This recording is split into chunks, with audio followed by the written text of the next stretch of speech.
Prison has become a death factory. The anti-cancer of an American Holocaust that has penetrated the courts, Congress, and public sentiment.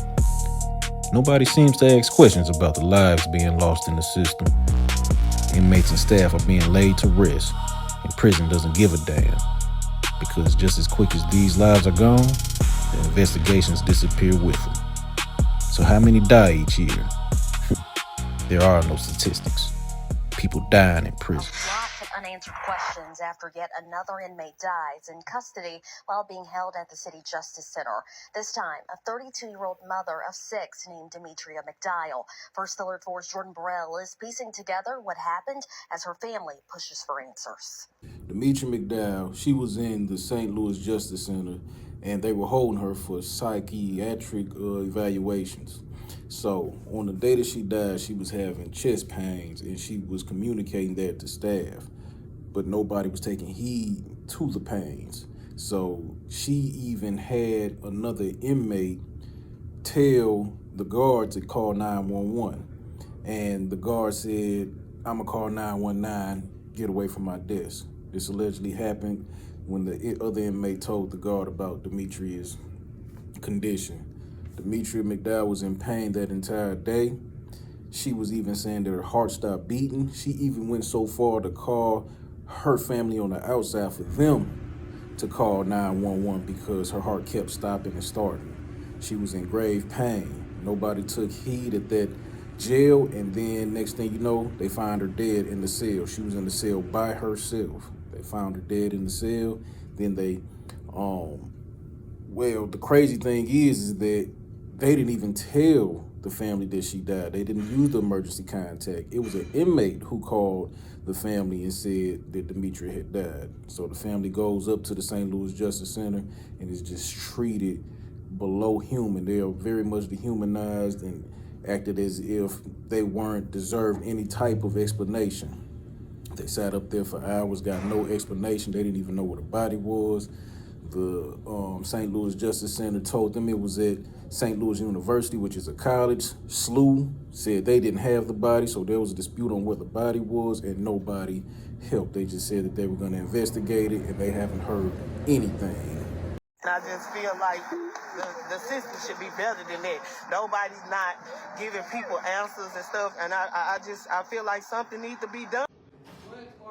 We came here first. They said her body was at SLU, but SLU said they never had her body. She got to be still at the Justice Center. And she called Tandy at 2 o'clock complaining about her chest hurt, and now she dead at 6. But they saying she killed herself. We know she didn't kill herself. It ain't the inmates, it ain't the staff, it's the prison. It's a crash course by design. Prison is a crash course by design. It breeds destruction. It breeds death. It's not constructive at all. Every time there's a death, whether the inmates or staff, it's the same game plan for the prison. Give out no information to the families. None whatsoever. I don't care if it's a staff that died or inmate that died. Everything is held internal, and they're not trying to give anybody any information. You see it time and time again. This post is about the young lady that passed at the Justice Center. I just can't stop thinking about it, like what she was going through. Family. Just my prayers go out to you guys. But what I don't understand is, why did they keep her there instead of taking her to the hospital? Even after the second day, that even if she got arrested, they should have immediately took her to the hospital. She should not have been in that jail. Demetria McDowell was not supposed to be in that jail. She is being held on a mental health evaluation. The day that she died, she was supposed to be at that evaluation on that day. Why didn't she go? But these are the questions that nobody is answering at the Criminal Justice Center. The same Justice Center that 5 years prior, inmates rioted due to the inhumane conditions. The same Justice Center that there's been 22 deaths in the past 5 years. That's crazy numbers. It should have been handled different. But instead, she died in that cell by herself. Detainees that they died, like, what is going on in there? That's the question Demetria McDial's family wants answered. Del Sola Jones, Demetria's aunt and emergency contact, says Demetria called her at around 2:30 in the afternoon on Saturday, complaining of chest pain. She said, she called 911, my chest hurting and my heart keeps stopping and going. Her family says she was healthy. She had asthma, but they say it wasn't severe. St. Louis City Police say City Justice Center staff report that McDial was found unresponsive in her cell just before 4:45 Saturday evening. A preliminary investigation reveals that she was in a cell by herself. Medical personnel then responded and performed life-saving measures. She was then transported to the hospital, where she was pronounced dead just after 6 p.m. Families have to sue in order to get information from those prisons. When they get there investigating, they don't tell the families anything. Because at the end of the day, they know that 10 times out of 10, they're wrong. Something happened in that prison that was wrong. The prison had a misstep. The prison had a mishap. The prison wasn't short-staffed. It was something wrong that the prison is liable for. It's the same story each time. Inmate lives are just the beginning. Even staff lives are disregarded by prison. Prison promises to keep everybody safe, but those promises are just hollow words. Officer Andrew Lansing was attacked by an inmate. This deadly encounter raising a lot of questions. Instead of being with family on Christmas morning, Officer Andrew Lansing was serving his community. Lansing was working his shift as a corrections officer here at the Ross County Institution. The Ohio Department of Rehabilitation and Corrections says Lansing was assaulted by an inmate and he later died at the hospital. We're still working to figure out how, why, and where this happened. We haven't been told much about the investigation, including what kind of injuries Lansing suffered. You've got a cop that gets killed by an inmate who previously threatened to kill him, who this cop wrote up for that threat. This inmate made good on that threat on Christmas Day. And then you have all these conflicting stories about what happened because the prison doesn't want to give out any information. They want to be able to control the story. State prison system says no weapon was used after investigators say an inmate attacked and killed a corrections officer on Christmas. My heart goes out to the Lansing family. They're in my prayers. Director Annette Chambers-Smith emotionally recalls Andrew Lansing's positive impact. For 24 years, she says the 62-year-old did his work at Ross Correctional Institution with a smile.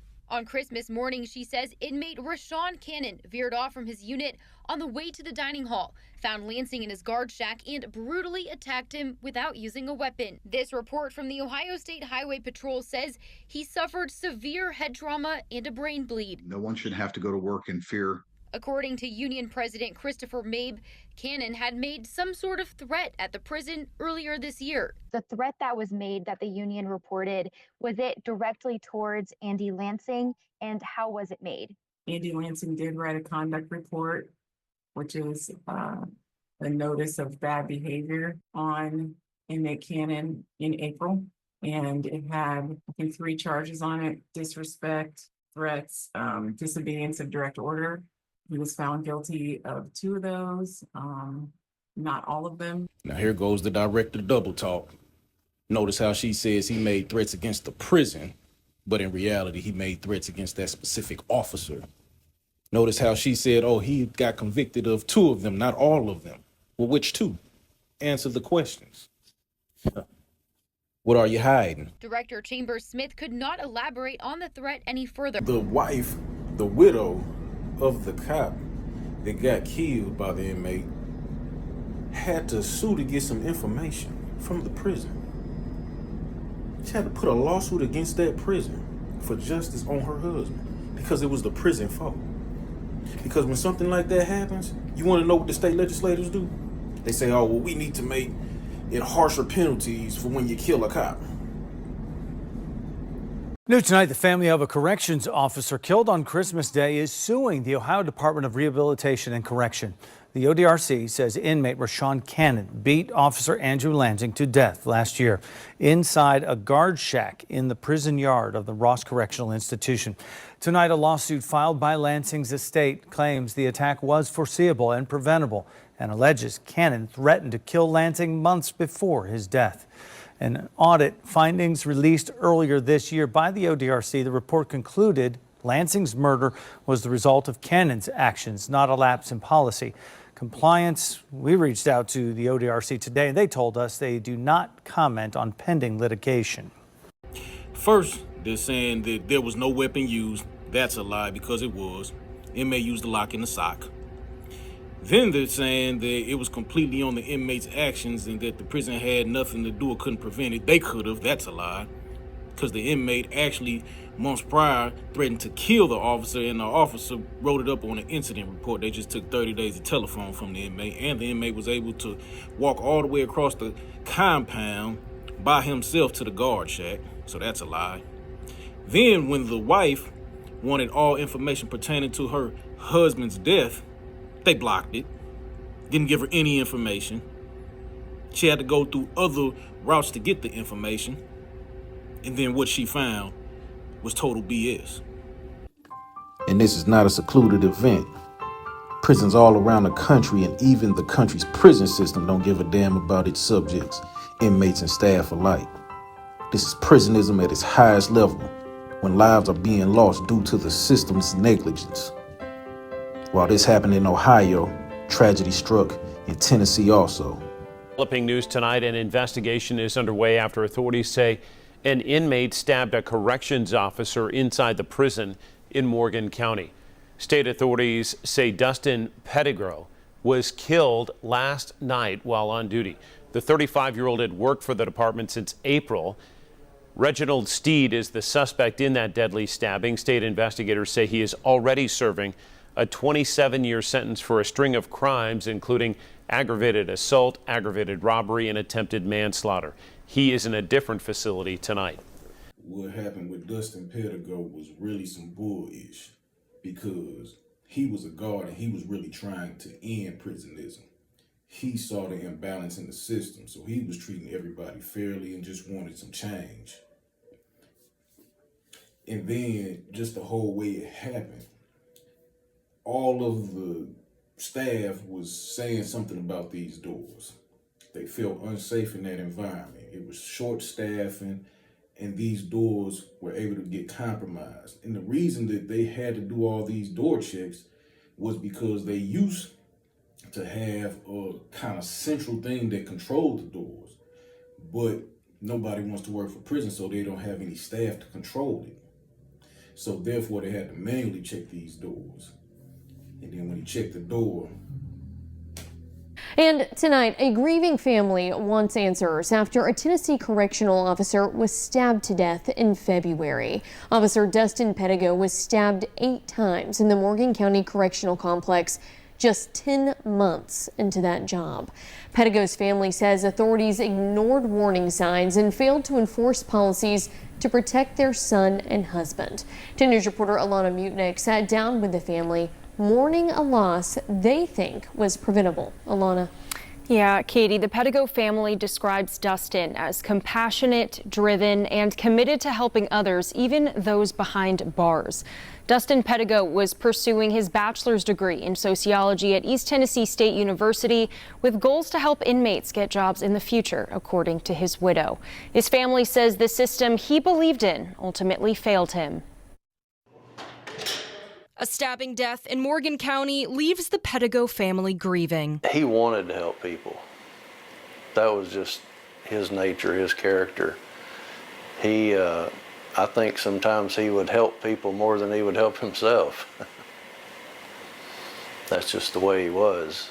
Dustin Pettigrew's father, Ken Pettigrew, says his son shared concerns about conditions in the state prison. He said that there was a problem with the door locks. And I said, what do you mean there's a problem with the door locks? And he said, well, sometimes the inmates can pop the locks and get out on their own. Investigators say Officer Pedigo was performing a lock check when an inmate identified as Reginald Steed attacked him with a homemade weapon. The day that he was moved from one location to another, he killed Dustin that day, and he had made threats. He said, if you move me to a lower security, I'm going to kill somebody. And that threat was never taken seriously. Why was all that ignored? Why didn't you do something? Corrections officials have known about problems with prison lock systems since 2013, as confirmed by Commissioner Frank Strada. I don't know how prisons are supposed to be run, but the way TDOC is operating things right now, I think that if there's not some major changes, more people are going to get killed. The Pedigo family was told an email went out before Dustin Pedigo was killed, telling officers they didn't have to do lock checks after 9 p.m. That information was never given to the night shift. The family is now left to remember the gardening, family, and animal-loving correctional officer. If they told him to do something a certain way, he did it that way. I hope that no parent ever has to go through this. The Tennessee Department of Correction is investigating, and they say they are unable to comment while the investigation against the inmate is ongoing. So it's the same thing every time, same play. Threat, death, investigation, no comment. Threat, death, investigation, no comment. That's prison's play, whether inmate or staff death. That's what they're gonna do. It's amazing how both of these cops died and there were threats made. Prison did not take these threats seriously. And then defend themselves and say, hey, we did nothing wrong. Because when the family asks for information and want to look into things, the prison obstruct justice. They withhold evidence, don't comply, lawyer up, defend themselves. Then no comment. Threat, death, investigation, no comment. Prisonism. And as if the prisonism isn't bad enough and that isn't hard enough, we find out that there's a prison in Alabama that has been sending dead bodies home with no organs. The families of 5 dead Alabama prisoners are saying that the state's largest hospital, specifically their pathology department, has been stealing inmates' organs. UAB Hospital has decided to stop performing autopsies on dead state inmates, following lawsuits filed a few months ago. The 5 inmates who died while serving time all had their autopsies performed by UAB. Following their autopsies, the inmates' bodies were sent to different funeral homes. In several cases, funeral directors found that they were missing their organs. Now I know damn well, I'm talking about full damn well, that a prison and a college knows not to keep somebody's organs. You were talking about a prison with lawyers and a college with lawyers that knows that they are not supposed to keep somebody's organs if that person is not an organ donor. 7 Alabama families are outraged after receiving the bodies of their loved ones for burial with missing organs. The deceased, they all died in prison, like Jim Kennedy Jr. After he died last year, his sister-in-law got a weird call from the funeral home. They said, did y'all realize he came back without his organs? And I'm like, what do you mean? He came back without his organs? The funeral director told Sarah everything was missing inside Jim Kennedy Jr.'s body. Everything but his eyes. Liver, heart, he had nothing. All of your major organs, they were gone. And 5 months after that, the same thing happened to another inmate. A private pathologist told Billy, the son of Arthur Stapler, that his father's organs, they were all missing. It's just insane. It's like a horror movie that I can't wake up from. CNN has spoken to multiple families that are now suing the Alabama Department of Corrections and the University of Alabama at Birmingham, saying that the same thing happened to them. The families are alleging the defendants broke state law by conducting autopsies without appropriate legal permission, and that they kept the organs without the knowledge or the consent of next of kin. Sarah Kennedy, the sister-in-law to Jim Kennedy Jr., secretly recorded this phone conversation with someone who identified themselves as a supervisor for the autopsy department. I will tell you this, is that UAB is a teaching institution, and any teaching institution that does autopsies keeps their organs. Well, we did not, and Junior did not want that. We have not agreed with the prison for his body to be turned over for no study. And we want those organs back. The Alabama Department of Corrections tells CNN it doesn't comment on pending litigation and it doesn't authorize autopsies. But UAB tells CNN a different story, saying that ADOC does approve them and says it's ADOC's responsibility to get family approval. But here's what the family attorney is saying. Right now, we have concrete evidence that the students are using some of these organs for training in medical school. The school denies it uses inmate organs to teach medical students. These organs were not being used for people who need them that are on some type of donors list or something like that. These organs were used for the benefit of the college and for research purposes. Many students didn't even like this, but the college claimed that, hey, well, people in prison, since they have such bad health care, that it's better to test on their organs because their disease level and the amount of disease that's in their body is much higher than somebody's who's not in prison. These are real things that the college was saying. And they were saving money. You gotta think, a heart, man, that's over $1 million easy. Lungs, $50,000-$60,000. Kidney, $90,000. And think of all of the lungs, hearts, and kidneys, brains that were coming in from inmates. Families not knowing this. Man, this is prisonism at a high level, and it must be stopped. Not only is death a plague, but it's also a profit for prisons. Prison has been able to operate with impunity for far too long. Businesses profit from it, courts protect it, politicians benefit from its political stigma. This is why it's death. This is why it's dehumanizing. And this is why it's prisonism.